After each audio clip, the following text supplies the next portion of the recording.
ನ್ಯೂಸ್ಗೆ ಸ್ವಾಗತ. ಮೊದಲಿಗೆ ಹೆಡ್ಲೈನ್ಸ್. ಕುಶಾಲನಗರ ತಾಲೂಕಿನ ಹೆಬ್ಬಾಲೆ ಗ್ರಾಮ ಪಂಚಾಯಿತಿ ವ್ಯಾಪ್ತಿಯ ಚಿನ್ನೇನಹಳ್ಳಿ ಗಿರಿಜನರ ಹಾಡಿಗೆ ಶಾಸಕರು ಭೇಟಿ ನೀಡಿ ಪರಿಶೀಲಿಸಿದರು. ಕುಶಾಲನಗರ ತಾಲೂಕಿನ ಸಮುದಾಯ ಆರೋಗ್ಯ ಕೇಂದ್ರದಲ್ಲಿ ನೂತನವಾಗಿ ಆರಂಭಿಸಿರುವ ಡಯಾಲಿಸಿಸ್ ಘಟಕವನ್ನು ಸಚಿವರಾದ ದಿನೇಶ್ ಗುಂಡೂರಾವ್ ರವರು ಉದ್ಘಾಟಿಸಿದರು. ಮೈಸೂರು ನಗರದ ಪುರಭವನದಲ್ಲಿ ಮೈಸೂರು ಪ್ರೆಸ್ ಕ್ಲಬ್ನ 17ನೇ ವರ್ಷದ ವಾರ್ಷಿಕೋತ್ಸವ ನಡೆಯಿತು.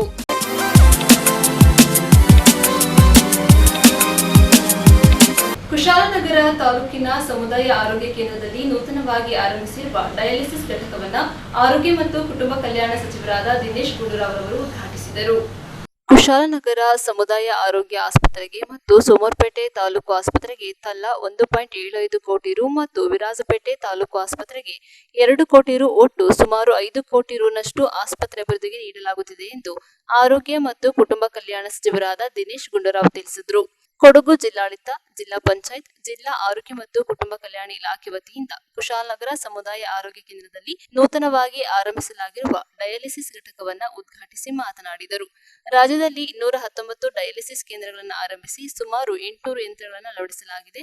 ಹೊಸ ತಾಲೂಕು ಕೇಂದ್ರಗಳಲ್ಲಿಯೂ ಸಹ ಆರೋಗ್ಯಕ್ಕೆ ಸಂಬಂಧಿಸಿದಂತೆ ಹೊಸ ಪ್ರಯೋಗಗಳನ್ನು ಮಾಡಿ ಸುಲಭವಾಗಿ ಸಾರ್ವಜನಿಕರಿಗೆ ಆರೋಗ್ಯ ಸೇವೆ ಕಲ್ಪಿಸುವ ನಿಟ್ಟಿನಲ್ಲಿ ಪ್ರಯತ್ನಿಸಲಾಗಿದೆ ಎಂದು ದಿನೇಶ್ ಗುಂಡೂರಾವ್ ತಿಳಿಸಿದರು. ಇರುವ ವೈದ್ಯರು ಮತ್ತು ಸಿಬ್ಬಂದಿಗಳು ನಿಷ್ಠೆಯಿಂದ ಕರ್ತವ್ಯ ನಿರ್ವಹಿಸಬೇಕು. ರೋಗಿಗಳಿಗೆ ಉಪಚರಿಸುವುದು, ಅಗತ್ಯ ಆರೋಗ್ಯ ಸೇವೆ ಕಲ್ಪಿಸುವುದು ಅತಿ ಮುಖ್ಯವಾಗಿದೆ ಎಂದು ದಿನೇಶ್ ಗುಂಡೂರಾವ್ ಇದೇ ಸಂದರ್ಭ ತಿಳಿಸಿದರು. ಹೆಬ್ಬಾಲೆ ಮತ್ತು ಸುಂಟಿಕೊಪ್ಪ ಸಮುದಾಯ ಆರೋಗ್ಯ ಕೇಂದ್ರವನ್ನ ಮೇಲ್ದರ್ಜೆಗೆ ಏರಿಸಲು ಅವಕಾಶ ಮಾಡುವಂತೆ ಆರೋಗ್ಯ ಸಚಿವರಲ್ಲಿ ಶಾಸಕರು ಕೋರಿದರು. ಜಿಲ್ಲಾಧಿಕಾರಿ ವೆಂಕಟರಾಜ್ ಅವರು ಮಾತನಾಡಿ, ಕೊಡಗು ಜಿಲ್ಲೆಯಲ್ಲಿ ತಜ್ಞ ವೈದ್ಯರು ಕೆಲಸ ನಿರ್ವಹಿಸಲು ಆಸಕ್ತಿ ತೋರಬೇಕೆಂದು ತಿಳಿಸಿದರು. ಗ್ಯಾರಂಟಿ ಯೋಜನೆಗಳ ಕುಶಾಲನಗರ ತಾಲೂಕು ಅನುಷ್ಠಾನ ಅಧ್ಯಕ್ಷರಾದ ವಿಪಿ ಶಶಿಧರ್ ಅವರು ಮಾತನಾಡಿ, ಡಯಾಲಿಸಿಸ್ ಘಟಕ ಆರಂಭಿಸಿ ಬಹಳ ದಿನಗಳ ಬೇಡಿಕೆ ಈಡೇರಿದೆ. ಕುಶಾಲನಗರ ತಾಲೂಕು ಅಭಿವೃದ್ಧಿಯ ಪರ್ವ ಆರಂಭವಾಗಿದೆ ಎಂದು ತಿಳಿಸಿದರು. ಸರ್ಕಾರದ ಗ್ಯಾರಂಟಿ ಯೋಜನೆಗಳ ಜಿಲ್ಲಾ ಅನುಷ್ಠಾನ ಸಮಿತಿ ಅಧ್ಯಕ್ಷರಾದ ಧರ್ಮಜ ಉತ್ತಪ್ಪ, ಪ್ರಮುಖರಾದ ಕೆಪಿ ಚಂದ್ರಕಲಾ, ಚಂದ್ರಮೌಳಿ, ಮಂಜುನಾಥ್, ಕೆಡಿಪಿ ಸಭೆಯ ಸದಸ್ಯರಾದ ಸುನೀತಾ, ತಹಶೀಲ್ದಾರಾದ ಕಿರಣ್ ಜಿ ಗೌರಯ್ಯ, ಆರೋಗ್ಯ ಮತ್ತು ಕುಟುಂಬ ಕಲ್ಯಾಣ ಇಲಾಖೆಯ ವಿಭಾಗೀಯ ಜಂಟಿ ನಿರ್ದೇಶಕರಾದ ಡಾಕ್ಟರ್ ಪ್ರಸಾದ್, ಜಿಲ್ಲಾ ಆರೋಗ್ಯ ಮತ್ತು ಕುಟುಂಬ ಕಲ್ಯಾಣಾಧಿಕಾರಿ ಡಾಕ್ಟರ್ ಸತೀಶ್ ಕುಮಾರ್, ತಾಲೂಕು ವೈದ್ಯಾಧಿಕಾರಿಗಳು ಇತರರು ಇದ್ದರು.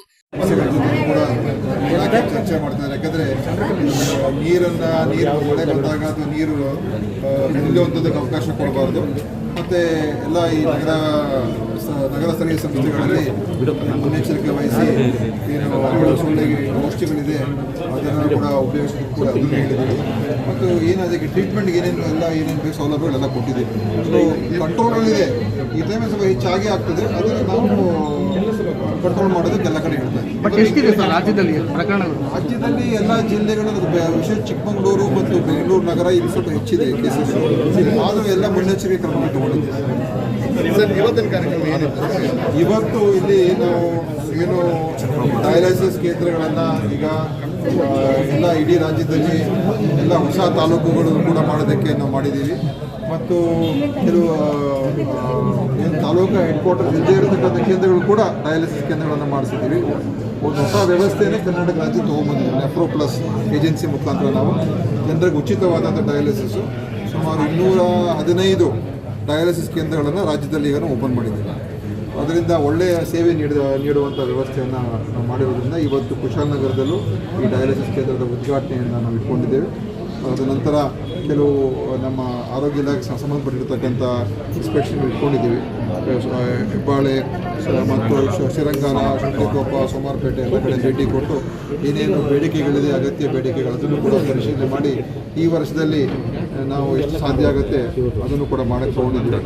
ನಮ್ಮ ಈ ಕುಶಾಲನಗರ ಸಮುದಾಯ ಕೇಂದ್ರ ಕೂಡ ಸ್ವಲ್ಪ ಏನು ರಿಪೇರಿಗಳಿಗಿದೆ ಅದು ಕೂಡ ನಾವು ದುಡ್ಡನ್ನು ಕೊಟ್ಟಿದ್ದೀವಿ. ಸೋಮವಾರಪೇಟೆ ತಾಲೂಕು ಆಸ್ಪತ್ರೆಗೂ ಕೂಡ ಸುಮಾರು 2 ಕೋಟಿ 1.25 ಕೋಟಿಯಷ್ಟು ಅಲ್ಲಿಗೆ ಅದನ್ನು ಇಂಪ್ರೂವ್ ಮಾಡೋದಕ್ಕೆ ಅದಕ್ಕೂ ಕೊಟ್ಟಿದ್ದೀವಿ. ಇದಕ್ಕೊಂದು ಸುಮಾರು 80 ಲಕ್ಷ ರೂಪಾಯಿ ಈ ಸಮುದಾಯ ಕೇಂದ್ರಕ್ಕೆ ಕೊಡ್ತಾ ಇದ್ದೀವಿ.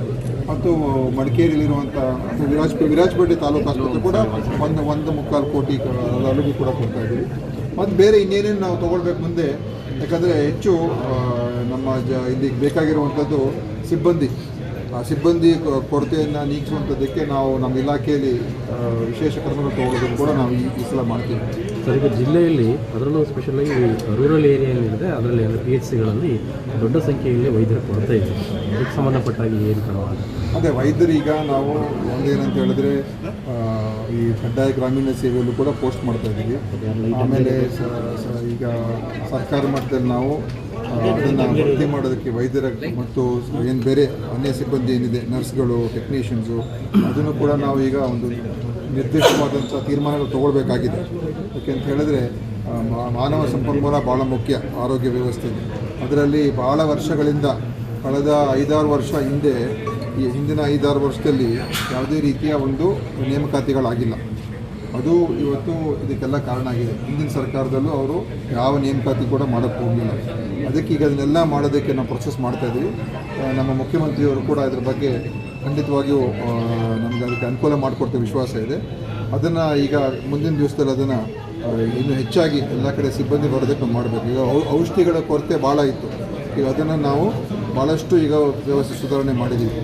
ಮಾತ್ರ ಔಷಧಿಗಳು ಸಪ್ಲೈ ಆಗ್ತಾಯಿತ್ತು. ಈಗ ಇವತ್ತು ನಮ್ಮ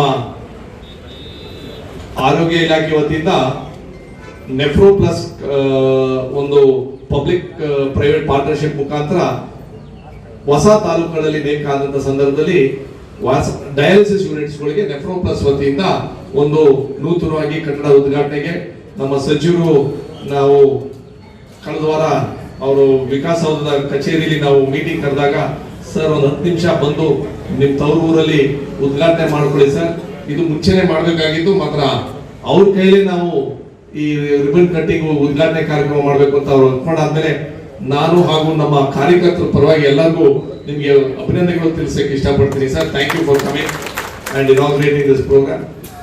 ನಾನು ಸ್ವಲ್ಪ ರಾಜಕೀಯ ಬಿಟ್ಟು ಟೆಕ್ನಿಕಲ್ ಆಗಿ ಮಾತಾಡೋಕ್ಕೆ ಒಂದು ಸ್ವಲ್ಪ ಅವಕಾಶ ಮಾಡಿಕೊಡಿ. ಇವತ್ತು ಹೈಪರ್ ಟೆನ್ಷನ್ ಇರ್ಬೋದು, ಅಂದ್ರೆ BP ಜಾಸ್ತಿ ಆಗಂತ ಸಂದರ್ಭದಲ್ಲಿ, ಡಯಾಬಿಟಿಸ್ ಅಂದ್ರೆ ಶುಗರ್ ಕಾಯಿಲೆ ಜಾಸ್ತಿ ಅಂತ ಸಂದರ್ಭದಲ್ಲಿ, uncontrolled hypertension, uncontrolled diabetes ಸಂದರ್ಭದಲ್ಲಿ ನಾವು ಕಿಡ್ನಿ ಡ್ಯಾಮೇಜ್ ಆಗಿ ನಮಗೆ ಗೊತ್ತಿಲ್ಲದಂಗೆ ನಡೀತಾ ಇರ್ತದೆ. If it is an acute kidney disease ಅಂತ AKD CKD ಅಂತ ಅಂತೀವಿ ನಮ್ಮ ಮೆಡಿಕಲ್ ಕ್ಲಾಸಿಫಿಕೇಶನ್ ಅಲ್ಲಿ.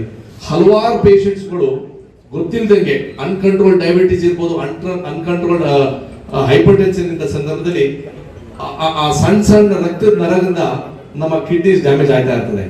ಆ ಇನ್ಸಿಡೆಂಟ್ಸ್ ಇಸ್ ಇನ್ಕ್ರೀಸ್ಡ್ 10-fold. ಏನಕ್ಕೆ ಅಂತಂದ್ರೆ ನೀವು ಹೇಳ್ದಂಗೆ ನಾವು 40-50 ವರ್ಷ ಆದ್ಮೇಲೆ we are not controlling our blood sugar levels or hypertension levels.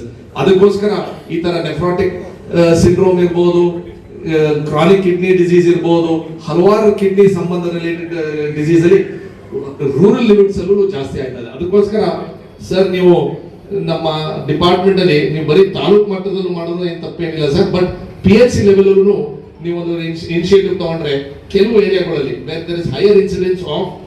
News ಸಂಗಮಕ್ಕಾಗಿ ಡಾಕ್ಟರ್ H.M. ರಘುಕೋಟಿ, ಕುಶಾಲನಗರ. ಕುಶಾಲನಗರ ತಾಲೂಕಿನ ಹೆಬ್ಬಾಲೆ ಗ್ರಾಮ ಪಂಚಾಯಿತಿ ವ್ಯಾಪ್ತಿಯ ಚಿನ್ನೇನಹಳ್ಳಿ ಗಿರಿಜನರ ಹಾಡಿಗೆ ಮಡಿಕೇರಿ ವಿಧಾನಸಭಾ ಕ್ಷೇತ್ರದ ಶಾಸಕರಾದ ಡಾಕ್ಟರ್ ಮಂತರಗೌಡರು ಭೇಟಿ ನೀಡಿ ಪರಿಶೀಲಿಸಿದರು. ಕುಶಾಲನಗರ ತಾಲೂಕಿನ ಹೆಬ್ಬಾಲೆ ಗ್ರಾಮ ಪಂಚಾಯಿತಿ ವ್ಯಾಪ್ತಿಯ ಚಿನ್ನೇನಹಳ್ಳಿ ಗಿರಿಜನರ ಹಾಡಿಗೆ ಮಡಿಕೇರಿ ವಿಧಾನಸಭಾ ಕ್ಷೇತ್ರದ ಶಾಸಕರಾದ ಡಾಕ್ಟರ್ ಮಂತರಗೌಡರು ಭೇಟಿ ನೀಡಿ ಪರಿಶೀಲಿಸಿದರು. ಅಲ್ಲದೆ ಮೂಲಭೂತ ಸೌಲಭ್ಯ ಬಗ್ಗೆ ಮಾಹಿತಿಯನ್ನ ಕಲೆ ಹಾಕಿದರು. ಇದೇ ಸಂದರ್ಭ ಅಲ್ಲಿನ ನಿವಾಸಿಗಳು ಬೀದಿ ದೀಪ, ಶೌಚಾಲಯ, ಕಾಡಾನೆ ಹಾವಳಿ, ಸರ್ಕಾರದಿಂದ ಬರುವ ಕಿಟ್ ಅನ್ನ ಓಪನ್ ಮಾಡಿ ಕೊಡುತ್ತಿರುವುದರ ಬಗ್ಗೆ ಹಾಗೂ ಮನೆ ನಿರ್ಮಿಸಿಕೊಡುವ ಬಗ್ಗೆ ದೂರು ನೀಡಿದರು. ಇದೇ ಸಂದರ್ಭ ಸಂಬಂಧಪಟ್ಟ ಇಲಾಖೆಯವರು ಸರಿಪಡಿಸುವಂತೆ ಶಾಸಕರು ತಾಕೀತು ಮಾಡಿದರು. ಇದೇ ಸಂದರ್ಭ ಕುಶಾಲನಗರ ಬ್ಲಾಕ್ ಕಾಂಗ್ರೆಸ್ ಅಧ್ಯಕ್ಷರಾದ VP ಶಶಿಧರ್, ಕೊಡಗು ಜಿಲ್ಲಾ ಮಾಜಿ ಜಿಲ್ಲಾ ಪಂಚಾಯಿತಿ ಅಧ್ಯಕ್ಷರಾದ KP ಚಂದ್ರಕಲಾ, ಕಾಂಗ್ರೆಸ್ ಪಕ್ಷದ ಮುಖಂಡರಾದ ನಟೇಶ್ ಗೌಡ ಸೇರಿದಂತೆ ಪಕ್ಷದ ಪ್ರಮುಖರು ಹಾಗೂ ಸಮಾಜ ಕಲ್ಯಾಣ ಇಲಾಖೆ, ಜೆಸ್ಕಾಂ ಅಧಿಕಾರಿಗಳು, ತಾಲೂಕು ಪಂಚಾಯಿತಿ ಅಧಿಕಾರಿಗಳು, ಕುಶಾಲನಗರ ತಾಲೂಕು ತಹಶೀಲ್ದಾರಾದ ಕಿರಣ್ ಜಿ ಗೌರಯ್ಯ, ವಿವಿಧ ಇಲಾಖೆ ಅಧಿಕಾರಿಗಳು ಉಪಸ್ಥಿತರಿದ್ದರು.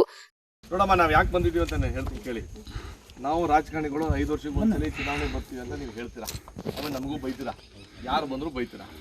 ನಾವು ಇದು ಯಾವ ಚುನಾವಣೆ ಇಲ್ಲ. ನಾವು ನಿಮ್ಮ ಹತ್ರ ಬಂದಿರೋದು ಏನಕ್ಕೋಸ್ಕರ, ನಿಮ್ಮೆಲ್ಲರೂ ಸೇರಿಸ್ಕೊಂಡು ಕುಶಾಲನಗರಕ್ಕೋ ಮಡಿಕೇರಿಗೆ ಓಡಾಡ್ಸೋದು ನಮಗೂ ಇಷ್ಟ ಇಲ್ಲ. ಅದಕ್ಕೆ ನಾವು ನಿಮ್ಮ ಮನೆ ಬಾಗಿಲಿಗೆ ಬಂದಿದ್ದೀವಿ. ಎಷ್ಟೋ ಜನಕ್ಕೆ ನನಗೆ ಕಲಿಯೋಕ್ಕೆ ಒಂದು ಅವಕಾಶ, ಯಾಕಂದರೆ ನಿಮ್ಮ ಸಮಸ್ಯೆಗಳು ತಿಳ್ಕೊಬೇಕಲ್ಲ ಫಸ್ಟು ನಮ್ಮ ಭಾಷಣ ಮಾಡೋಕ್ಕಿಂತ ಮುಂಚೆ. ಅದಕ್ಕೋಸ್ಕರ ನಾವು ನಿಮ್ಮ ಹತ್ರ ಬಂದು ನೀವು ಹೇಳ್ದಂಗೆ ನಾವು ಆ ಕಡೆ ಒಂದು 9 ಹಾಡಿ ಮಾಡಿದೆ. ಯಾವ ಕಡೆ ಹೇಳಿ, ನಮ್ಮ ಮಾಲಂಬಿ ಸೈಡ್ ಎಲ್ಲ ಅಲ್ಲಿ ಏನಾಗಿದೆ ಅಂದರೆ ಆಧಾರ್ ಕಾರ್ಡ್ ಎಷ್ಟೋ ಜನಕ್ಕೆ ಇಲ್ಲ, ಎಷ್ಟೋ ಜನಕ್ಕೆ ಈ BPL ಕಾರ್ಡು ಇಲ್ಲ, ಎಷ್ಟೋ ಜನಕ್ಕೆ ಈ ಫುಡ್ ಕಿಟ್ ಕೊಡ್ತಾ ಇಲ್ಲ. ಕರೆಕ್ಟ್ ಅಲ್ಲ ಸಿದ್ದೇಗೌಡ್ರೆ? ಆ ಸಮಸ್ಯೆಗಳು ನಾವು ಕೇಳ್ಕೊಂಬಂದು ಎಷ್ಟೋ ಜನಕ್ಕೆ ಮೂಲಭೂತ ಸೌಕರ್ಯ ನೀವು ಹೇಳ್ದಂಗೆ ಕುಡಿಯೋ ನೀರು ಇರ್ಬೋದು, ಮನೆ ವಿಚಾರ ಇರ್ಬೋದು, ಆಮೇಲೆ ರೆವಿನ್ಯೂ ಇಲಾಖೆ ಅಂದರೆ ನಮ್ಮ ಕಂದಾಯ ಇಲಾಖೆ ವತಿಯಿಂದ ಈ ಪೇಪರ್ ವರ್ಕ್ ಕಿರಣ್ ಅವರೇ ಪಂಚಾಯತಿ ಹೆಸರು ಇದನ್ನ ಸೇರ್ಕೊಂಡು ನೀವು ಹಾಡಿದ್ದು ಸ್ಪೆಷಲ್ ಆಗಿ ಸರ್ ಈಗ ಪ್ರತಿ ಮನೆಗೂ ಟಾಯ್ಲೆಟ್ ಬರೋ ಹಾಗೆ CO ಇಲ್ಲ. ಇದನ್ನ ಬಂದು ನಾವು ಪ್ರಸ್ತಾಪ ಮಾಡೋಣ ಟೋಟಲ್ ಆಗಿ ಒಂದು ಇದು ಮಾಡೋದು. ಈಗ ನಿಮ್ಗೆ ಆಧಾರ್ ಕಾರ್ಡ್ ಎಲ್ಲ ಇದೆಯಮ್ಮ? ನಿಮಗೆ ಆಧಾರ್ ಕಾರ್ಡ್ ಎಲ್ಲ ಇದೆಯಾ? BPL ಕಾರ್ಡು, ರೇಷನ್ ಕಾರ್ಡು ಆಯ್ತಾ? Very good. ಈಗ ಇನ್ನೊಂದು ಈ ಫುಡ್ ಜಾತಿ ಸರ್ಟಿಫಿಕೇಟ್ ಎಲ್ಲರಿಗೂ ಬಂದಿದ್ಯಾ? ಆಮೇಲೆ ಫುಡ್ ಕಿಟ್ ಯಾರು ಕೊಡ್ತಾ ಇಲ್ಲ? ಈಗ ಇಲ್ಲಿ ಏನಂದ್ರೆ ಫುಡ್ ಕಿಟ್ ಬರ್ಬೇಕಾದ್ರೆ ಅವ್ರಿಗೆ ಏನೇನು ಐಟಮ್ ಇರ್ತದೆಯೋ ಅದೆಲ್ಲ ಪ್ಯಾಕ್ ಹೊಡೆದು ಎಲ್ಲ ಮಿಕ್ಸ್ ಆಗಿ ಬರ್ತದೆ. ಅದು ಇವರು ಹಿಂದೆ ಕಂಪ್ಲೇಂಟ್ ಮಾಡಿದ್ರು.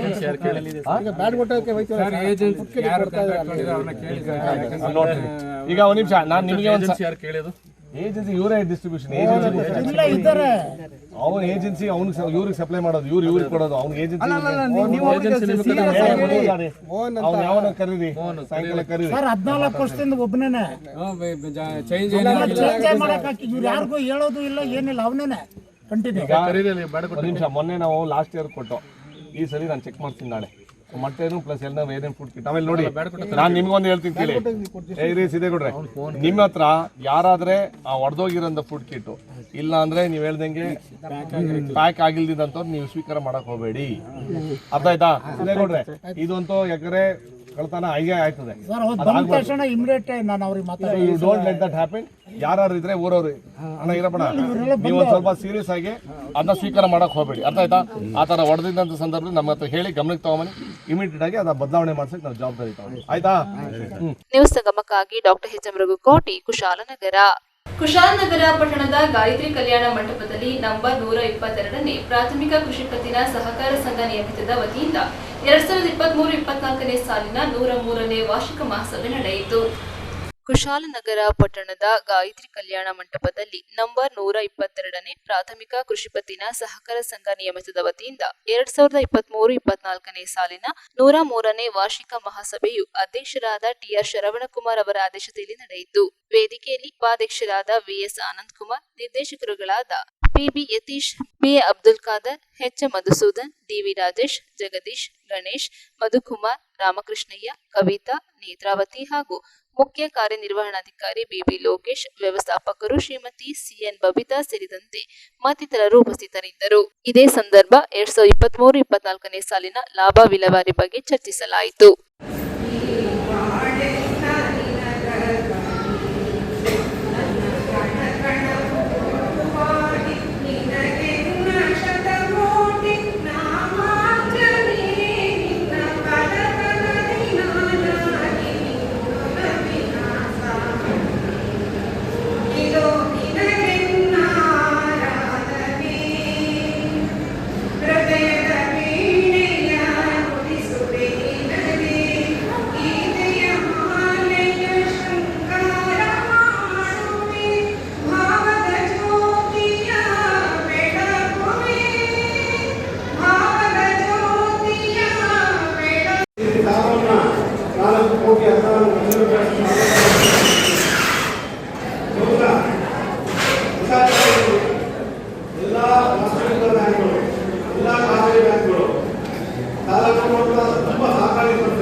ಬದಲಾವಣೆ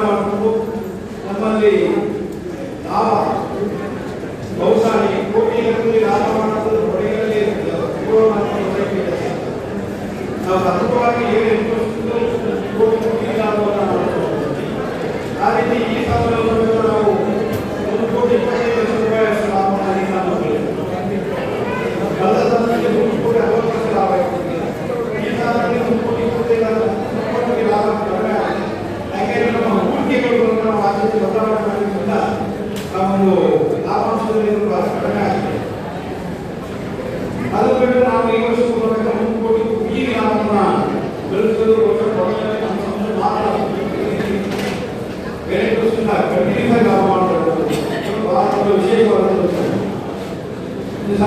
ಆಕ್ಷೇಪಿತ ಪ್ರದೇಶ ಒಂದು ಹೈವೇ ರಾಜ್ಯ ಹೆದ್ದಾರಿ ನಿಮ್ಗೆ ಎಲ್ಲಿ ಸಿಗ್ತದೆ ಗ್ರಾಮಾಂತರ ಪ್ರದೇಶನ ಹೊರತುಪಡಿಸಿದ್ರೆ ನಿಮಗೆ ರಾಜ್ಯ ಹೆದ್ದಾರಿದು ಕಾನ್ಸೆಪ್ಟೇ ಫೇಲರ್ ಆಗ್ತದೆ. ನೀವು ಉದಾಹರಣೆ ಕುಶಾಲನಗರದಲ್ಲಿ ನೀವು ರಾಜ್ಯ ಹೆದ್ದಾರಿ ಇಲ್ಲಿ ಮಾಡಬೇಡಿ ಅಂತೀರ, ಮುಂದೆ ಹೋಗ್ತೀರ ಕೂಡ್ಬಂಗ್ಳೂರು ಗ್ರಾಮಾಂತರ, ಅಲ್ಲಿ ಗ್ರಾಮ ಪಂಚಾಯತ್ ವ್ಯಾಪ್ತಿ ಒಳಗೆ ಮಾಡಬೇಡಿ ಅಂತಾರೆ, ಮುಂದೆ ಹೋಗ್ತೀರ ಕೂಡಿಯಾಗಿ ಹೋಗ್ತಾರೆ. ಆದರೆ ಸರಿಯಾಗಲ್ಲ. ಈಗ ನೀವು ಪ್ರತಿಯೊಂದು ರಾಜ್ಯ ಹೆದ್ದಾರಿ ರಾಷ್ಟ್ರೀಯ ಹೆದ್ದಾರಿಯಲ್ಲಿ ಪ್ರತಿಯೊಂದು ಗ್ರಾಮ ಪಂಚಾಯತಿ ಪುರಸಭೆ ಪಟ್ಟಣ ಪಂಚಾಯತಿ ಬರ್ತೇ ಬರ್ತದೆ. ಆಗ ರಾಜ್ಯ ಹೆದ್ದಾರಿ ರಾಷ್ಟ್ರೀಯ ಹೆದ್ದಾರಿಗೆ ಎಲ್ಲಿ ಬಂತು ಬೆಲೆ? ಅಲ್ಲ, ಅದು ಒಂದು ನಿಮಗೆ ಕ್ಲಾರಿಫಿಕೇಶನ್ ಅದು ಯಾವುದಂದ್ರೆ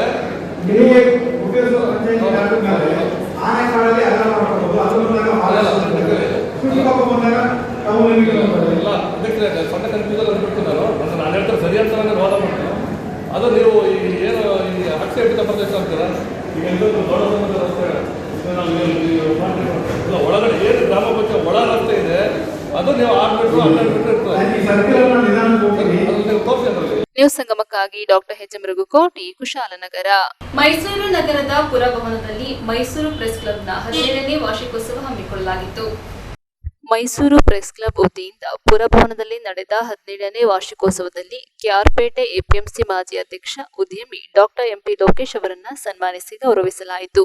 ಮೈಸೂರು ಪ್ರೆಸ್ ಕ್ಲಬ್ ತನ್ನ 17ನೇ ವಾರ್ಷಿಕೋತ್ಸವದ ಅಂಗವಾಗಿ ವಿವಿಧ ಕ್ಷೇತ್ರಗಳಲ್ಲಿ ಸಾಧನೆ ಮಾಡಿದ ಸಾಧಕರಿಗೆ ಮೈಸೂರು ನಗರದ ಪುರಭವನದಲ್ಲಿ ಸಮಾಜ ಸೇವರತ್ನ ಹಾಗೂ ಕಲಾ ಸೇವರತ್ನ ಪ್ರಶಸ್ತಿಯನ್ನು ನೀಡುತ್ತಾ ಬರುತ್ತಿದೆ. ಪ್ರೆಸ್ ಕ್ಲಬ್ ವತಿಯಿಂದ ನೀಡಿದ ಸಮಾಜ ಸೇವರತ್ನ ಪ್ರಶಸ್ತಿಯನ್ನು ಸ್ವೀಕರಿಸಿ ಮಾತನಾಡಿದ ಉದ್ಯಮಿ ಎಪಿಎಂಸಿ ಮಾಜಿ ಅಧ್ಯಕ್ಷ ಡಾಕ್ಟರ್ ಎಂಪಿ ಲೋಕೇಶ್, ಸಾಧನೆ ಮಾಡುವುದು ಇನ್ನೂ ಸಾಕಷ್ಟಿದೆ. ಸಾಧನೆಗೈಯಲು ತಂದೆ ತಾಯಿಗಳ ಆಶೀರ್ವಾದ, ಗುರು ಹಿರಿಯರ ಸಹಕಾರ ಹಾಗೂ ಸ್ನೇಹಿತರ ಬೆಂಬಲದಿಂದ ಸಾಧ್ಯವಾಯಿತು. ನಾನು ದೊಡ್ಡವನಾದ ಮೇಲೆ ರಾಜಕಾರಣಿಯಾಗಬೇಕೆಂದು ಬಹಳ ಆಸೆ ಇತ್ತು. ಆದರೆ ಈಗ ಮೊದಲು ಸಮಾಜ ಸೇವೆಯನ್ನು ಮಾಡಿದರೆ ಸಮಾಜ ನಮ್ಮನ್ನು ಗುರುತಿಸಿ ಜನರೇ ನಮ್ಮ ಮೇಲ್ಮಟ್ಟಕ್ಕೆ ಕರೆದೊಯ್ಯುತ್ತಾರೆ ಎಂಬುದಕ್ಕೆ ನಾನೇ ಸಾಕ್ಷಿಯಾಗಿದ್ದೇನೆ ಎಂದರು. ಇದೇ ಸಮಯದಲ್ಲಿ ರಂಗಭೂಮಿ ಕಲಾವಿದರು ಹಾಗೂ ಪತ್ರಕರ್ತರಾದ ಹೊಸೊಳಲು ರಘು, ರಾಜ್ಕುಮಾರ್ ಕಲಾ ಸಂಘದ ಅಧ್ಯಕ್ಷರಾದ ದೇವರಾಜು, ಪ್ರೇಮ್, ಸಣ್ಣ ತಮ್ಮಣ್ಣ ಅವರನ್ನ ಸನ್ಮಾನಿಸಿ ಅಭಿನಂದಿಸಿ ಗೌರವಿಸಲಾಯಿತು.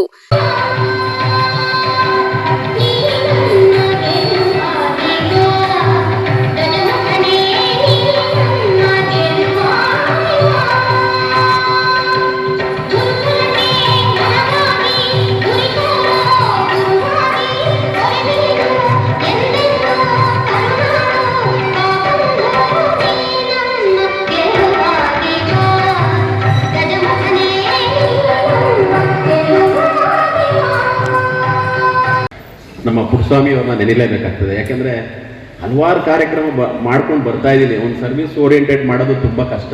ಕಾರ್ಯಕ್ರಮ ಮಾಡೋದು ನಾನು ತುಂಬ ಸಾರ್ವಜನಿಕ ಸರ್ವಿಸಲ್ಲಿ ನಾನು ಚಿಕ್ಕವನಿದ್ದಾಗ ಏನಾಗಬೇಕು ಅಂದರೆ ಪೊಲಿಟಿಷಿಯನ್ ಆಗಬೇಕು ಅಂತ ಆಸೆ ಇತ್ತು. ಇತ್ತೀಚಿನ ದಿನದಲ್ಲಿ ನೀನೇನಾಗಬೇಕು ಅಂತ ನನಗೇನಾದ್ರು ಕೇಳಿದ್ರೆ ಸಮಾಜದಲ್ಲಿ ಏನಾದ್ರು ತಿದ್ದು ಅಂತ ಕೆಲಸ ಮಾಡಬೇಕು, ಆದಷ್ಟು ಮಟ್ಟಿಗೆ ಸಮಾಜದಲ್ಲಿ ಏನಾದರೂ 4 ಜನಕ್ಕೆ ಏನಾದರೂ ಒಳ್ಳೇದು ಮಾಡಬೇಕು ಅನ್ನೋ ಆಲೋಚನೆ ಇಟ್ಕೊಂಡು ಪ್ರಾಮಾಣಿಕವಾಗಿದ್ದೀನಿ. ಕೆಟ್ಟ ಮನೋಭಾವನೆ, ಕೆಟ್ಟ ಆಲೋಚನೆಗಳು ಯಾವುದೂ ಇಲ್ಲ. ನಾನು ಸಾಧಾರಣ ಸಂಸ್ಥೆ ಮಾಡಿಕೊಂಡು APMC, ಲಯನ್ಸು, ಹೌಸಿಂಗ್ ಸೊಸೈಟಿ ಎಲ್ಲ ರಂಗ, ಫಿಲ್ಮ್ ಚಿತ್ರರಂಗ ಇರ್ಬೋದು, ಪತ್ರಿಕಾ ರಂಗ, ಎಲ್ಲ ರಂಗದಲ್ಲೂ ಮಾಡ್ಕೊಂಡು ಬಂದೆ. ಆದರೆ ಅಲ್ಟಿಮೇಟ್ ಎಲ್ಲೋ ಒಂದು ಕಡೆ ಈ ಪ್ರಶಸ್ತಿ ಇವೆಲ್ಲ ತಗೊಂಡಾಗ ಜವಾಬ್ದಾರಿಗಳು ತುಂಬ ಹೆಚ್ಚಾಗ್ತದೆ. ನನ್ನ ಹಿತೈಷಿಗಳಾದಂಥ ವೆಂಕಟೇಶ್ ಅಣ್ಣವ್ರಿರ್ಬೋದು, ರಘುವಣ್ಣವ್ರಿರ್ಬೋದು, ಚೆಲುವೇಗೌಡರು, ನನ್ನ ಸ್ನೇಹಿತರುಗಳೇ ರಾಘವೇಂದ್ರ, ಪ್ರಶಾಂತ್, ನಮ್ಮ ಚಿರಾಗ್ ಮೋಟರ್ಸ್ ಎಲ್ಲ ಸಿಬ್ಬಂದಿಗಳು, ನಾನು ಯಾರನ್ನೂ ವಾಲಂಟಿಯರಾಗಿ ಯಾರನ್ನೂ ಕರೆದಿಲ್ಲ. ಹಿತೈಷಿಗಳು ತುಂಬ ಬರೋದಿತ್ತು. ನಾನು ತಿಂಗಳಿಗೆ ವರ್ಷದಲ್ಲಿ ಒಂದು 3-4 ಕಾರ್ಯಕ್ರಮ ಮಾಡ್ತಾ ಇರ್ತೀನಿ. ಏನಾದರೂ ಒಂದು ಅದು ಇದು ಏನಾದರೂ ಸುಮ್ಮನೆ ಕೂರಲ್ಲ. ಎಲ್ಲಪ್ಪ ಕರೀತಾ ಇದ್ರು, ಎಷ್ಟೆಲ್ಲ ಕರೀತಾ ಇದ್ರು, ಬರ್ತಾ ಇರ್ತಲ್ಲ ಅನ್ನೋ ಒಂದು ಅಭಿಪ್ರಾಯದಲ್ಲಿ ಏನೋ ಲೋಕೇಶ್ ಅನ್ನೋದು ಆಗತ್ತೆ ಬೇಡ. ನಾನು ಭಾಳ ಹಿತೈಷಿಗಳು ಅವರಾಗೆ ಯಾರ್ಯಾರು ಬರ್ತಾರೆ ಅನ್ನೋ ಒಂದು ಪ್ರೀತಿ ಇಟ್ಕೊಂಡಿದ್ದೆ. ನಂಗೆ ತುಂಬ ಖುಷಿ ಆಯಿತು.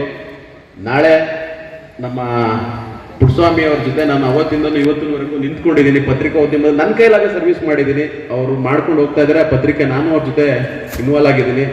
ಹಲವಾರು ಕಾರ್ಯಕ್ರಮನ ನಮ್ಮ ತಾಲೂಕಲ್ಲಿ, ಅದರಲ್ಲೂ ನಾನು ಕೃಷ್ಣರಾಜಪೇಟೆಲ್ಲೇ ಮಾಡಬೇಕು ಅನ್ನೋ ಆಲೋಚನೆ ಇಟ್ಕೊಂಡು ಕೆಲಸ ಮಾಡ್ಕೊಂಡು ಹೋಗ್ತಾ ಇದ್ದೀನಿ.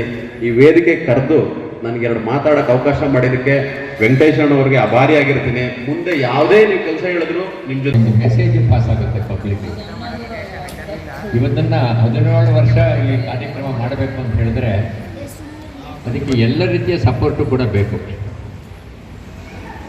ಚಂದ್ರು ಅವರು ನಡೆಸ್ತಾ ಇದ್ದಾರೆ. ನಾವು ನಾವು ಮೇಲ್ಕೋಟೆಯಿಂದ ಇಲ್ಲಿಗೆ ಬರ್ತೀವಿ, ಚೆನ್ನಾಗಿರಲ್ಲಪ್ಪ ಅಂತ ಹೇಳ್ತೀವಿ, ಎಲ್ಲ ಮಾಡ್ತೀವಿ. ಅಂದರೆ ಅವರಿಗೆ ಸರಿಯಾದ ಒಂದು ಸಪೋರ್ಟ್ ಸಿಗಬೇಕು. ಸಿಕ್ಕಿದ್ರೆ ಇನ್ನೂ ಚೆನ್ನಾಗಿ ಅವರು ಆ ಕಾರ್ಯಕ್ರಮಗಳನ್ನ ಮಾಡ್ಬೋದು ಅಂತ ಭಗವಂತನಲ್ಲಿ ಪ್ರಾರ್ಥನೆ ಮಾಡ್ತಾರೆ.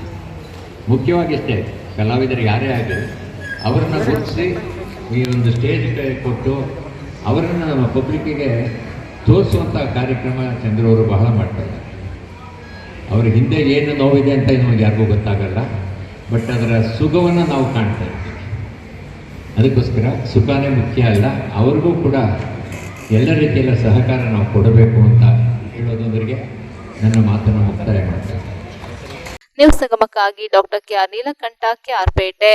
ಕುಶಾಲನಗರ ತಾಲೂಕಿನ ಕೂಡೂರು ಸರ್ಕಾರಿ ಪ್ರೌಢಶಾಲೆಯಲ್ಲಿ ಎನ್ಎಸ್ಎಸ್ ಘಟಕ, ಭಾರತ್ ಸ್ಕೌಟ್ಸ್ ಮತ್ತು ಗೈಡ್ಸ್ನ ವತಿಯಿಂದ ವಿಶ್ವ ಯೋಗೋತ್ಸವವನ್ನು ಆಚರಿಸಲಾಯಿತು. ಕುಶಾಲನಗರ ತಾಲೂಕಿನ ಕೂಡ್ಮಂಗ್ಳೂರು ಸರ್ಕಾರಿ ಪ್ರೌಢಶಾಲೆಯಲ್ಲಿ ಕೂಡ್ಮಂಗ್ಳೂರು ಗ್ರಾಮ ಪಂಚಾಯಿತಿ ಶಾಲೆಯ ರಾಷ್ಟ್ರೀಯ ಸೇವಾ ಯೋಜನೆ, ಭಾರತ್ ಸ್ಕೌಟ್ಸ್ ಮತ್ತು ಗೈಡ್ಸ್ನ ಶಾಲಾ ಘಟಕ, ಕುಶಾಲನಗರ ಜೇಸೈ ಕಾವೇರಿ ಸಂಸ್ಥೆ, ಅಳಿಲು ಸೇವಾ ಟ್ರಸ್ಟ್ ವತಿಯಿಂದ ಶಾಲೆಯ ದೈಹಿಕ ಶಿಕ್ಷಣ ವಿಭಾಗ, ರೆಡ್ ರಿಬನ್ ಕ್ಲಬ್ ಹಾಗೂ ಸಹಯೋಗದೊಂದಿಗೆ ಶಾಲಾ ಮಕ್ಕಳಿಗೆ ಅಂತಾರಾಷ್ಟ್ರೀಯ ಯೋಗೋತ್ಸವವನ್ನು ಆಚರಿಸಲಾಯಿತು. ಯೋಗೋತ್ಸವಕ್ಕೆ ಚಾಲನೆ ನೀಡಿ ಮಾತನಾಡಿದ ನಿವೃತ್ತ ಉಪನ್ಯಾಸಕ ಎಚ್ಎಸ್ ಸುಂದರ್, ಯೋಗವು ನಮ್ಮ ದೈಹಿಕ ಹಾಗೂ ಮಾನಸಿಕ ದೃಢತೆಗೆ ಸಹಕಾರಿಯಾಗಿದೆ. ಇಂದಿನ ಜೀವನ ಶೈಲಿಗೆ ಯೋಗವು ತುಂಬಾ ಸಹಕಾರಿಯಾಗಿದೆ ಎಂದರು. ವಿದ್ಯಾರ್ಥಿಗಳು ಯೋಗವನ್ನು ದಿನನಿತ್ಯದ ಚಟುವಟಿಕೆಯ ಒಂದು ಭಾಗವಾಗಿ ರೂಢಿಸಿಕೊಂಡರೆ ಉತ್ತಮ ಆರೋಗ್ಯ ಕಂಡುಕೊಳ್ಳಲು ಸಾಧ್ಯ ಎಂದರು. ಯೋಗ ದಿನದ ಮಹತ್ವ ಕುರಿತು ವಿವರಣೆ ನೀಡಿದ ಶಾಲಾ ಮುಖ್ಯೋಪಾಧ್ಯಾಯ ಟಿಜಿ ಪ್ರೇಮ್ಕುಮಾರ್ ಮಾತನಾಡಿ, ನಾವು ಪ್ರತಿನಿತ್ಯ ಯೋಗಾಭ್ಯಾಸ ಮಾಡಿದರೆ ದೈಹಿಕ ಮತ್ತು ಮಾನಸಿಕ ಸ್ವಾಸ್ಥ್ಯಕ್ಕೆ ತುಂಬಾ ಸಹಕಾರಿಯಾಗಿದೆ. ನಮ್ಮ ಮನಸ್ಸು ಮತ್ತು ದೇಹವನ್ನು ಶುದ್ಧಗೊಳಿಸುತ್ತದೆ ಎಂದರು. ತಾಲೂಕು ಕನ್ನಡ ಸಾಹಿತ್ಯ ಪರಿಷತ್ತಿನ ಅಧ್ಯಕ್ಷ ಕೆಎಸ್ ನಾಗೇಶ್ ಮಾತನಾಡಿದರು. ದೈಹಿಕ ಶಿಕ್ಷಣ ಶಿಕ್ಷಕಿ ಕೆಟಿ ಸೌಮ್ಯ ಅವರ ಮಾರ್ಗದರ್ಶನದಲ್ಲಿ ಯೋಗ ಪ್ರದರ್ಶಿಸಿದ ವಿದ್ಯಾರ್ಥಿಗಳಾದ ಎಂ ಕೀರ್ತನ, ಸಂಜನಾ ಮತ್ತು ಬಿಪಿ ಕೀರ್ತನ ವಿವಿಧ ಯೋಗಾಸನಗಳು ಮತ್ತು ಭಂಗಿಗಳನ್ನು ಪ್ರಾತ್ಯಕ್ಷಿಕೆ ಮೂಲಕ ಪ್ರದರ್ಶಿಸಿ ಗಮನ ಸೆಳೆದರು. ಶಾಲೆಯ ಎಲ್ಲಾ ವಿದ್ಯಾರ್ಥಿಗಳು ವಿವಿಧ ಯೋಗಾಸನ ಭಂಗಿಗಳನ್ನು ಪ್ರದರ್ಶಿಸಿದರು. ಗ್ರಾಮ panchayat PDO MR Santosh, SDMC ಸಮಿತಿ ಅಧ್ಯಕ್ಷ ಎಎಂ ಜವರಯ್ಯ, ಸಮಿತಿ ಸದಸ್ಯ ಕೆಎಸ್ ರಾಜಾಚಾರ್, ಜೆಸಿಐ ಕಾವೇರಿ ಸಂಸ್ಥೆಯ ನಿಕಟಪೂರ್ವ ಅಧ್ಯಕ್ಷ ಎಂಜೆ ರಜನಿಕಾಂತ್, ಪದಾಧಿಕಾರಿ ಸುಮನ್, ಅಳಿಲು ಸೇವಾ ಸಂಸ್ಥೆ ಅಧ್ಯಕ್ಷ ಕೆಜಿ ಮನು, ಪದಾಧಿಕಾರಿಗಳಾದ ಎಂಡಿ ಕೃಷ್ಣಪ್ಪ, ಚಂದ್ರಶೇಖರ್ ಮತ್ತಿತರರು ಉಪಸ್ಥಿತರಿದ್ದರು. ಶಿಕ್ಷಕರು ಮಕ್ಕಳಿಗೆ ವಿವಿಧ ಯೋಗಗಳ ಭಂಗಿಗಳ ಕುರಿತು ವಿವರಿಸಿದರು. ನ್ಯೂಸ್ ಸಂಗಮಕ್ಕಾಗಿ ಡಾಕ್ಟರ್ ಎಚ್ಎಂ ರಘುಕೋಟಿ, ಕುಶಾಲನಗರ. ಸೋಮವಾರಪೇಟೆ ತಾಲೂಕಿನ ಮುಳ್ಳೂರು ಸರ್ಕಾರಿ ಕಿರಿಯ ಪ್ರಾಥಮಿಕ ಶಾಲೆಯಲ್ಲಿ 10ನೇ ಅಂತಾರಾಷ್ಟ್ರೀಯ ಯೋಗ ದಿನವನ್ನು ಅರ್ಥಪೂರ್ಣವಾಗಿ ಆಚರಿಸಿದರು. ಸರ್ಕಾರಿ ಕಿರಿಯ ಪ್ರಾಥಮಿಕ ಶಾಲೆ ಮುಳ್ಳೂರಿನಲ್ಲಿ 10ನೇ ಅಂತಾರಾಷ್ಟ್ರೀಯ ಯೋಗ ದಿನವನ್ನು ನಮಗಾಗಿ ಹಾಗೂ ಸಮಾಜಕ್ಕಾಗಿ ಯೋಗ ಎಂಬ ಶೀರ್ಷಿಕೆ ಅಡಿಯಲ್ಲಿ ಪುಟ್ಟ ಪುಟ್ಟ ವಿದ್ಯಾರ್ಥಿಗಳು ಅಸಾಮಾನ್ಯ ಯೋಗ ಪ್ರದರ್ಶನವನ್ನು ನೀಡಿ ಬಹಳ ಅರ್ಥಪೂರ್ಣವಾಗಿ ಆಚರಿಸಿದರು. ತರಗತಿ ಕೋಣೆಯಿಂದ ಹೊರಬಂದ ವಿದ್ಯಾರ್ಥಿಗಳು ಪರಿಸರದೊಳಗೆ ಪ್ರಕೃತಿಯ ರಮ್ಯ ವಾತಾವರಣದಲ್ಲಿ ಯೋಗ ದಿನ ಆಚರಿಸಿದ್ದು ವಿಶೇಷವಾಗಿತ್ತು. ಶಾಲಾವರಣದಲ್ಲಿ ಯೋಗ ಕುಟೀರವನ್ನು ನಿರ್ಮಿಸಿ ಓಂ ಶಾಂತಿ ಮಂತ್ರ ಪಠಿಸುವುದರೊಂದಿಗೆ ವಿವಿಧ ಆಸನಗಳನ್ನು ಮಾಡಿ ಗಮನ ಸೆಳೆದರು. ಶಾಲಾ ಮುಖ್ಯ ಶಿಕ್ಷಕ ಸತೀಶ್ ಅವರ ಮಾರ್ಗದರ್ಶನದಲ್ಲಿ ಪುಟ್ಟ ಪುಟ್ಟ ವಿದ್ಯಾರ್ಥಿಗಳು ಸರಳ ಯೋಗಾಸನಗಳನ್ನು ಮಾಡಿ ಗ್ರಾಮಸ್ಥರ ಮೆಚ್ಚುಗೆಗೆ ಪಾತ್ರರಾದರು. ಯೋಗದೊಂದಿಗೆ ವಿದ್ಯಾರ್ಥಿಗಳಿಗೆ ಧ್ಯಾನದ ಮಹತ್ವವನ್ನು ಕೂಡ ತಿಳಿಸಿಕೊಡಲಾಯಿತು. ಶಿಕ್ಷಕರಾದ ಸತೀಶ್ ಅವರು ಮಾತನಾಡಿ, ಇಂದಿನ ಆಧುನಿಕ ಬದುಕಿನಲ್ಲಿ ನಾವು ಒತ್ತಡ ಮುಕ್ತವಾಗಿ ಹಾಗೂ ಆರೋಗ್ಯವಂತವಾಗಿ ಬದುಕಬೇಕೆಂದರೆ ಪ್ರತಿನಿತ್ಯ ಯೋಗಾಸನಗಳನ್ನು ಮಾಡಬೇಕು. ಜೊತೆಗೆ ಯೋಗದ ಒಂದು ಅಂಗವೇ ಆದ ಧ್ಯಾನವೂ ಕೂಡ ಅತ್ಯಂತ ಮಹತ್ವದ್ದಾಗಿದ್ದು, ವಿದ್ಯಾರ್ಥಿಗಳು ಎಳೆಯ ಹಂತದಲ್ಲೇ ಮೈಗೂಡಿಸಿಕೊಂಡಿದ್ದರೆ ಶಿಸ್ತುಬದ್ಧವಾಗಿ ಜೀವನ ನಡೆಸಲು ಸಾಧ್ಯ ಎಂದರು. Good morning everyone, respected principal, teacher and my dear friends.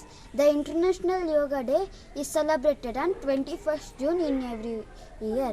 It was first started by our present Prime Minister Narendra Modi, the which Yoga Day being celebrated all over the world, and it is turning into the International Yoga Day.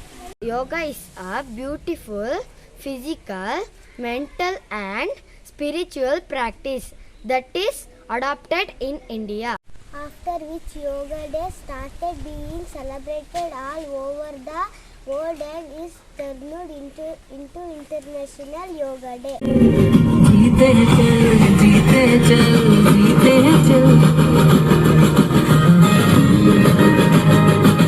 News ಸಂಗಮಕ್ಕಾಗಿ ವಂಶಿಹನಿ, ಕುಶಾಲನಗರ. ಬೆಂಗಳೂರಿನ Somashettihalli Yashas group of ಇನ್ಸ್ಟಿಟ್ಯೂಟ್ನಲ್ಲಿ ಯೋಗ ದಿನವನ್ನು ಸಡಗರ ಸಂಭ್ರಮದಿಂದ ಆಚರಿಸಿದರು. ವಿಶ್ವ ಯೋಗ ದಿನಾಚರಣೆಯ ಅಂಗವಾಗಿ ಬೆಂಗಳೂರಿನ ಸೋಮಶೆಟ್ಟಿಹಳ್ಳಿ ವ್ಯಾಪ್ತಿಯಲ್ಲಿನ ಶ್ರೀಯುತ ಕೃಷ್ಣಪ್ಪ ಅವರ ಸಾರಥ್ಯದ ಯಶಸ್ ಗ್ರೂಪ್ ಆಫ್ ಇನ್ಸ್ಟಿಟ್ಯೂಟ್ನಲ್ಲಿ ಯೋಗ ದಿನಾಚರಣೆಯನ್ನು ಅತ್ಯಂತ ಸಂಭ್ರಮದಿಂದ ಆಚರಿಸಲಾಯಿತು. ಯಶಸ್ ಗ್ರೂಪ್ ಆಫ್ ಇನ್ಸ್ಟಿಟ್ಯೂಟ್ನ ಸಿಇಒ ಶ್ರೀಯುತ ಯಶಸ್ ಕೃಷ್ಣಪ್ಪನವರ ಅಧ್ಯಕ್ಷತೆಯಲ್ಲಿ ನಡೆದ ಕಾರ್ಯಕ್ರಮದಲ್ಲಿ ಕನ್ನಡ ಶಿಕ್ಷಕರಾದ ಶ್ರೀಯುತ ಪಾಂಡುರಂಗಯ್ಯ ಯೋಗ ಹಾಗೂ ಯೋಗ ದಿನಾಚರಣೆಯ ಮಹತ್ವವನ್ನು ತಿಳಿಸಿಕೊಟ್ಟರು. ಇನ್ನು ಶಾಲಾ ಮುಖ್ಯೋಪಾಧ್ಯಾಯಿನಿ ಭುವಿ ಹಿರೇಮಠ್ ಹಾಗೂ ದೈಹಿಕ ಹಾಗೂ ಯೋಗ ಶಿಕ್ಷಕರಾದ ಅಂತೋಣಿ ಪ್ರವೀಣ್ ನಿರ್ದೇಶನದಂತೆ ವಿದ್ಯಾರ್ಥಿಗಳ ವಿವಿಧ ಆಸನಗಳ ಪ್ರಸ್ತುತ ಪಡಿಸುವಿಕೆ ಕಾರ್ಯಕ್ರಮದ ಪ್ರಮುಖ ಅಂಶವಾಗಿತ್ತು. ನ್ಯೂಸ್ ಸಂಗಮಕ್ಕಾಗಿ ಧನ್ಯ, ಕುಶಾಲನಗರ. ಕ್ಯಾರ್ಪೇಟೆ ಪಟ್ಟಣದ ಜೆಎಂಎಫ್ಸಿ ನ್ಯಾಯಾಲಯದ ಆವರಣದಲ್ಲಿ ಯೋಗ ಗುರು ಅಲ್ಮಪ್ರಭು ನೇತೃತ್ವದಲ್ಲಿ ಯೋಗ ಪ್ರದರ್ಶನ ನಡೆಯಿತು. ಅಂತಾರಾಷ್ಟ್ರೀಯ ಯೋಗ ದಿನದ ಅಂಗವಾಗಿ ಕ್ಯಾರ್ಪೇಟೆ ಪಟ್ಟಣದ ಜೆಎಂಎಫ್ಸಿ ನ್ಯಾಯಾಲಯದ ಆವರಣದಲ್ಲಿ ಯೋಗ ಗುರು ಅಲ್ಲಮಪ್ರಭು ನೇತೃತ್ವದಲ್ಲಿ ನ್ಯಾಯಾಧೀಶರು ಹಾಗೂ ವಕೀಲರು ಯೋಗ ಪ್ರದರ್ಶನ ಮಾಡಿ ಯೋಗದ ಮಹತ್ವವನ್ನು ಜಗತ್ತಿಗೆ ಸಾರಿದರು. ಮುಂಜಾನೆ 6 ರಿಂದ 7 ಗಂಟೆಯವರೆಗೆ ಸಾಮೂಹಿಕ ಯೋಗ ಪ್ರದರ್ಶನ ಮಾಡಿದ ವಕೀಲರು ಹಾಗೂ ನ್ಯಾಯಾಧೀಶರು ಯೋಗ ಮಾರ್ಗದರ್ಶನ ನೀಡಿದ ಅಂತಾರಾಷ್ಟ್ರೀಯ ಯೋಗಪಟು ಅಲ್ಲಮಪ್ರಭು ಅವರನ್ನು ತಾಲೂಕು ಕಾನೂನು ಸೇವಾ ಸಮಿತಿ ವತಿಯಿಂದ ಅಭಿನಂದಿಸಿ ಗೌರವಿಸಿದರು.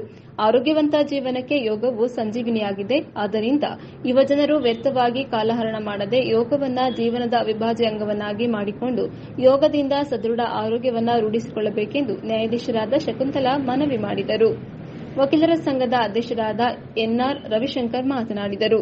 ವಕೀಲರ ಸಂಘದ ಉಪಾಧ್ಯಕ್ಷ ಬಿಸಿ ದಿನೇಶ್ ಯೋಗದ ಮಹತ್ವ ಸಾರುವ ಸ್ವರಚಿತ ಕವನ ವಾಚನ ಮಾಡಿದರು. ವಕೀಲರ ಸಂಘದ ಮಾಜಿ ಅಧ್ಯಕ್ಷರಾದ ಬಂಡಿಹೊಳೆ ಗಣೇಶ್, ಎಂಆರ್ ಪ್ರಸನ್ನಕುಮಾರ್ ಮಾತನಾಡಿದರು. ಅಂತಾರಾಷ್ಟ್ರೀಯ ಯೋಗಪಟು ಅಲ್ಲಮಪ್ರಭು ನೀಡಿದ ಯೋಗ ಪ್ರದರ್ಶನವು ಸಾರ್ವಜನಿಕರನ್ನ ಮಂತ್ರಮುಗ್ಧರಾಗಿಸಿತು. ಈ ದಿನ ಈ ಯೋಗ ದಿನಾಚರಣೆಯ ಅಂಗವಾಗಿ ನಮಗೆಲ್ಲ ಯೋಗವನ್ನ ಅಭ್ಯಾಸ ಮಾಡಿಸಿಕೊಟ್ಟಂತ ಅಲ್ಲಮಪ್ರಭು ಅವರಿಗೆ ಮೊದಲನೇದಾಗಿ ಧನ್ಯವಾದಗಳನ್ನ ತಿಳಿಸ್ತಾ, ಏನಂದ್ರೆ ನಾವು ಪ್ರತಿನಿತ್ಯ ಆಹಾರದ ಎಷ್ಟು ಪ್ರಾಮುಖ್ಯತೆಯನ್ನು ಕೊಡ್ತೀವಿ ಆಹಾರಕ್ಕೆ, ಅದೇ ರೀತಿ ಯೋಗನೂ ಕೂಡ ನಮ್ಮ ದೇಹಕ್ಕೆ ಅತ್ಯಂತ ಪ್ರಾಮುಖ್ಯವಾದಂಥ ಒಂದು ಅಂಶ ಅಂತಕ್ಕಂಥದ್ದನ್ನು ನಾವು ಮನಗಾಣಬೇಕಾಗಿದೆ. ಆರೋಗ್ಯವಾಗಿ ಬದುಕಬೇಕು ಅಂತಂದರೆ ಆಹಾರವನ್ನು ನಾವು ಎಷ್ಟು ಪ್ರಾಮುಖ್ಯವಾಗಿ ನಾವು ಸೇವನೆ ಮಾಡ್ತೀವೋ ಯೋಗನೂ ಕೂಡ ಅದೇ ರೀತಿ ಸೀಮಿತವಾಗಿ ನಾವು ಯೋಗಾಭ್ಯಾಸಗಳನ್ನು ಮಾಡೋದ್ರಿಂದ ನಮಗೆ ಅನಾರೋಗ್ಯ ಉಂಟಾಗೋದಿಲ್ಲ. ದೇಹದ ಅಂಗಾಂಗಗಳು ಚಲನವಲನದಿಂದ ಕೂಡಿರ್ತವೆ, ಆರೋಗ್ಯವನ್ನು ವೃದ್ಧಿಸ್ಕೊಳ್ತವೆ. ಅದೇ ರೀತಿ ಸಾತ್ವಿಕ ಆಹಾರಗಳನ್ನು ನಾವು ಸೇವನೆ ಮಾಡೋದ್ರಿಂದ ಜೀವನದಲ್ಲಿ ನೆಮ್ಮದಿಯಿಂದ ಬದುಕ್ಬೋದು, ರೋಗ ಮುಕ್ತವಾಗಿ ಬದುಕ್ಬೋದು ಅಂತಕ್ಕಂಥದ್ದನ್ನು ನಾನು ಎಲ್ಲರಿಗೂ ಹೇಳ್ತಾ, ಎಲ್ಲರೂ ಕೂಡ ಪ್ರತಿನಿತ್ಯ ಯೋಗಾಭ್ಯಾಸವನ್ನು ಮಾಡೋದನ್ನು ಬೆಳೆಸ್ಕೊಳ್ಬೇಕು ಅಂತೇಳಿ ನಾನು ಮಾತಾಡಲಿಕ್ಕೆ ಇಚ್ಛೆಪಡ್ತೀನಿ. ಇದು ಅತ್ಯಂತ ಪ್ರಾಚೀನವಾದ ಒಂದು ವಿದ್ಯೆ. ನಮ್ಮ ಪೂರ್ವಜರು ನಮಗೋಸ್ಕರ ಒಂದು ತಪಸ್ಸಿನ ಇದರ ಮೇಲೆ ಕಂಡುಹಿಡಿದಂಥ ಒಂದು ವಿದ್ಯೆ. ಇವತ್ತು ಇಡೀ ಪ್ರಪಂಚವೇ ಈ ಯೋಗದ ಒಂದು ವಿದ್ಯೆನ ಅರಿತು ಅದರಿಂದ ಪ್ರಯೋಜನಗಳನ್ನ ಪಡ್ಕೋತಾ ಇದೆ. ಆದರೆ ಮೂಲ ಭಾರತೀಯರಾದ ನಾವು ಈ ಯೋಗನ ಮರೆತು ಬರೀ ಕೇವಲ ಇದು ಸಾಧು ಸಂತರುಗಳು ಮಾತ್ರ ನಮಗಲ್ಲ ಅಂತ ಅಂದ್ಕೊಬಿಟ್ಟಿದ್ವಿ. ಆದರೆ ಈ ದಿನದ ಆಧುನಿಕ ಒತ್ತಡಗಳು ಮತ್ತು ನಮ್ಮ ಬದುಕಿನಲ್ಲಿ ಒಂದು ಯೋಗನ ನಾವು ಅಳವಡಿಸ್ಕೋಬೇಕು. ಯೋಗ ಇದ್ದರೆ ನಮ್ಮ ಎಲ್ಲ ಒಂದು ಮಾನಸಿಕ ಒತ್ತಡ ಆಗಲಿ ದೈಹಿಕ ಒತ್ತಡಗಳಾಗಲಿ ಅದನ್ನು ನಿವಾರಣೆ ಮಾಡ್ಕೋಬೋದು. ಆದ್ದರಿಂದ ಕೇವಲ ಒಂದು ದಿನದ ಮಟ್ಟಿಗೆ ನಾವು ಈ ಯೋಗನ ತಿಳ್ಕೊಂಡು ಸುಮ್ಮನೆ ಬಿಡೋದಲ್ಲ. ಇದು ನಮ್ಮದು ಒಂದು ಪ್ರಾಚೀನ ವಿದ್ಯೆ ಧರ್ಮ ಆಗಿರೋದ್ರಿಂದ ಇದನ್ನು ನಾವು ಮತ್ತು ನಮ್ಮ ಮಕ್ಕಳಿಗೆ ನಮ್ಮ ಕುಟುಂಬದವರಿಗೆ ನಾವು ಮುಂದುವರಿಸ್ಕೊಂಡು ಇದನ್ನು ಬೆಳೆಸ್ಕೊಂಡು ಹೋಗಬೇಕು ಅಂತ ಹೇಳ್ತಾ ಈ ದಿನ ಎಲ್ಲ ಬಂದಂಥ ಯೋಗ ಅಭ್ಯಾಸಗಳಿಗೆ ನನ್ನ ವಂದನೆಗಳನ್ನು. ಯೋಗ ಆರೋಗ್ಯ ಶೈಲಿಗೆ ಉತ್ತಮ ಮಾರ್ಗ. ಆರೋಗ್ಯ ಶೈಲಿಗೆ ಉತ್ತಮ ಮಾರ್ಗ. ಮಾತು ಬಲ್ಲವನಿಗೆ ಜಗಳವಿಲ್ಲ, ಮಾತು ಬಲ್ಲವನಿಗೆ ಜಗಳವಿಲ್ಲ. ಊಟ ಬಲ್ಲವನಿಗೆ ರೋಗವಿಲ್ಲ, ಊಟ ಬಲ್ಲವನಿಗೆ ರೋಗವಿಲ್ಲ. ಯೋಗ ಬಲ್ಲವನಿಗೆ ಸಂಪತ್ತು ಬೇಕಿಲ್ಲ, ಯೋಗ ಬಲ್ಲವನಿಗೆ ಸಂಪತ್ತು ಬೇಕಿಲ್ಲ. ಕಲಿಯಿರಿ ಕಲಿತಿರಿ ಎಲ್ಲರಿಗೂ ಯೋಗ, ಕಲಿಯಿರಿ ಕಲಿತಿರಿ ಎಲ್ಲರಿಗೂ ಯೋಗ.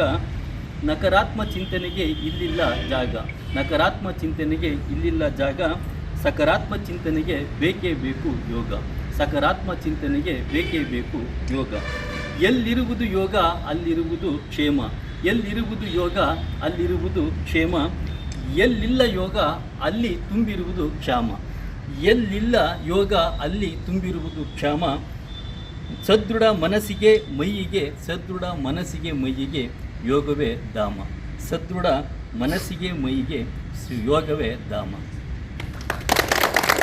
ಮುಸಳ ಬರ್ತಾ ಎಷ್ಟಾಗುತ್ತಷ್ಟು ಬೆಂಡಾಗಿ ಕಾಲನ್ನ ಇಟ್ಕೊಳ್ಳಿ, ಕೈ ತುದಿ ನೋಡಿ, ಆದಷ್ಟು ಮೇಲೆ ನೋಡಿ, ಹಾಗೆ ಇರಿ.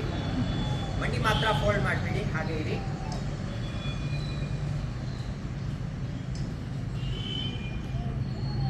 ಹಾಗೆ ಇರಿ.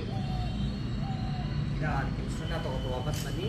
ಕೈನ ಇಳಿಸಿ, ಫಾಸ್ಟ್ ಪಾದನ ಸೈಡ್ ಮಾಡ್ಕೊಳ್ಳಿ, ನಿಧಾನಕ್ಕೆ ಕಾಲ ಹತ್ರ ತಗೊಂಡು ಎರಡು ಕೈನ ತೊಡೆ ಪಕ್ಕದಲ್ಲಿ ಇಟ್ಕೊಳ್ಳಿ. ಸ್ಥಾನ ಉಸಿರನ್ನ ತಗೋತೆ, ಎರಡು ಕೈನ ಮೇಲೆ ಎತ್ತಿ, ಎಷ್ಟಾಗುತ್ತಷ್ಟು ಉಸಿರನ್ನ ಬಿಡ್ತಾ ಕಾಲಿನ ಎಬ್ಬರಲ್ಲಿ ಇಟ್ಕೊಳ್ಳಿಕ್ಕೆ ಟ್ರೈ ಮಾಡಿ. ಉಸಿರು ತಗೋತಾ ಮತ್ತೆ ಕತ್ ಮೇಲೆ ಎತ್ತಿ, ಸ್ವಲ್ಪ ಉಸಿರನ್ನ ಬಿಡ್ತಾ ಎಷ್ಟಾಗತ್ತಷ್ಟು ಹಣೆನ ಮಂಡಿ ಮುಟ್ಸಲಿಕ್ಕೆ ಟ್ರೈ ಮಾಡಿ. ಮಂಡಿ ಮಾತ್ರ ಮೇಲೆ ಎತ್ತಬೇಡಿ, ಹಾಗೆ ಇರಿ. ನ್ಯೂಸ್ ಸಂಗಮಕ್ಕಾಗಿ doctor K R Neelakanta, K R Pete. ಕೊನೆಯಲ್ಲಿ ಮತ್ತೊಮ್ಮೆ ಹೆಡ್ಲೈನ್ಸ್. ಕುಶಾಲನಗರ ತಾಲೂಕಿನ ಹೆಬ್ಬಾಲೆ ಗ್ರಾಮ ಪಂಚಾಯಿತಿ ವ್ಯಾಪ್ತಿಯ ಚಿನ್ನೇನಹಳ್ಳಿ ಗಿರಿಜನರ ಹಾಡಿಗೆ ಶಾಸಕರು ಭೇಟಿ ನೀಡಿ ಪರಿಶೀಲಿಸಿದರು. ಕುಶಾಲನಗರ ತಾಲೂಕಿನ ಸಮುದಾಯ ಆರೋಗ್ಯ ಕೇಂದ್ರದಲ್ಲಿ ನೂತನವಾಗಿ ಆರಂಭಿಸಿರುವ ಡಯಾಲಿಸಿಸ್ ಘಟಕವನ್ನು ಸಚಿವರಾದ ದಿನೇಶ್ ಗುಂಡೂರಾವ್ ಅವರು ಉದ್ಘಾಟಿಸಿದರು. ಮೈಸೂರು ನಗರದ ಪುರಭವನದಲ್ಲಿ ಮೈಸೂರು ಪ್ರೆಸ್ ಕ್ಲಬ್ನ 17ನೇ ವರ್ಷದ ವಾರ್ಷಿಕೋತ್ಸವ ನಡೆಯಿತು.